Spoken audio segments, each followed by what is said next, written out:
ہے کوئی پیچھے ہے تو اب تو مسائل پڑھنا ہے مگر اس بات کا خیال رکھنا ہے. تو یہ تابوت آپ کے سامنے اس منظر کشی کرتے ہیں اس بات کی. ایک وقت تھا کربلا کے میدان میں جب کربلا کا میدان لاشوں سے پٹا پڑا ہوا تھا اور ان کو کوئی ڈاکٹر درجہ والا نہیں تھا. اگر کسی کے ایک مر جاتا ہے تو برسوں اس کو چین نہیں آتا, اس کو برابر یاد کرتا رہتا ہے. لیکن کربلا کے میدان میں ایک ہی دن میں چند گھنٹوں سے چل گیا, ایک گھر سے 72 جنازے نکل گئے. اس میں خصوصی طور پر ایسے جنازے کچھ کمرے بنی ہاشم کہلاتا ہے, کوئی بنی ہاشم کے چاند کہلاتا ہے, کوئی شبیہ رسول کہلاتا ہے, کوئی وارث حیدر کرار کہلاتا ہے. ایسے چاہتوں کے لاشیں نکل گئے. آج ہم اتنے دنوں کے بعد جب ان کا تذکرہ آتا ہوتے ہیں تو کسی نے میرے مولا امام زین العابدین علیہ السلام سے پوچھ لیا تھا کہ آقا آپ کب تک رہیے گا؟ تو میرے مولا نے فرمایا کہ جناب یعقوب کا ایک فرزند گم ہو گیا تھا, جبکہ انہیں پتا تھا کہ وہ زندہ ہے, مگر یعقوب اتنا روئے کہ ان کی آنکھیں سفید ہو گئی, بینائی جاتی رہی.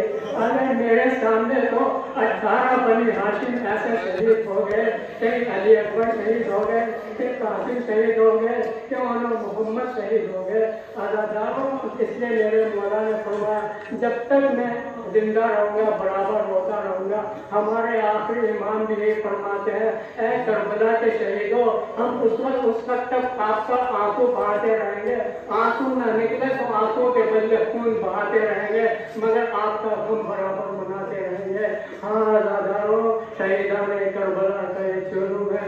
اور امام زین العابدین علیہ السلام کا وہ وقت آیا کہ جب میرے مولا نے دیکھا کہ اس وقت ان کو لاشوں کے درمیان سے گزارا جا رہا تھا اور شہیدوں کی لاشیں چاروں طرف بکھری ہوئی پڑی تھی.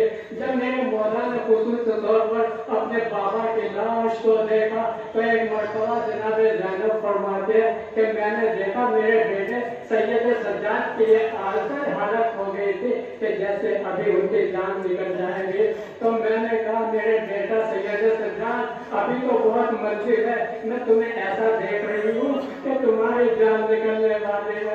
تو جب سید سجاد نے فرمایا اے بھوکی اماں, وہ بیٹا من نہ چاہے تو کیا کرے کہ جوان بیٹا موجود ہو مگر کسی کو دفن نہ کر سکے.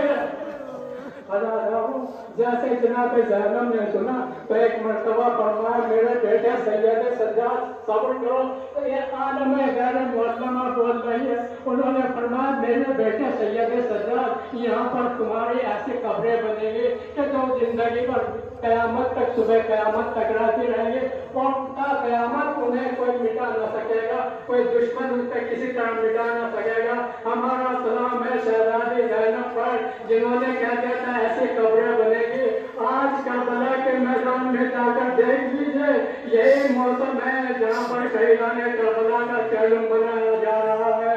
اور جس زمین کربلا پر حسین کے چھوٹے چھوٹے بچوں کو پیاسا ذبح کر دیا گیا تھا, یہاں تک کہ ننھے مجاہد شیر خان کو جس طرح ایک بوند پانی نہ مل سکا, آج اس زمین کربلا پر جا کر دیکھو کہ حسین کی حکومت کیسی ہے, کہ میلوں لشکر میں میلوں کی تعداد میں دسترخوان بچھا ہوا ہے اور مولا آواز دے رہے ہیں کہ دیکھو یزیدی حکومت تھی جو پانی نہ دے سکے, آج حسین کی حکومت ہے, یہاں سب کچھ حاضر ہے اور جو مٹانے والے تھے وہ مٹ گئے. ہاں داداؤں, بس یہی آخری پیغام ہے کہ ان کا اس طرح احترام کیجیے جیسے ہم اپنے مرحومین کا. حالانکہ ان کی عظمت تو اتنی بلند ہے کہ ہمارا ہزاروں مرحومین ان پر قربان ہے, لہذا ان کا زندہ بے احترام کریں گے, یہ ہماری عقیدت کی نشانی ہوگی.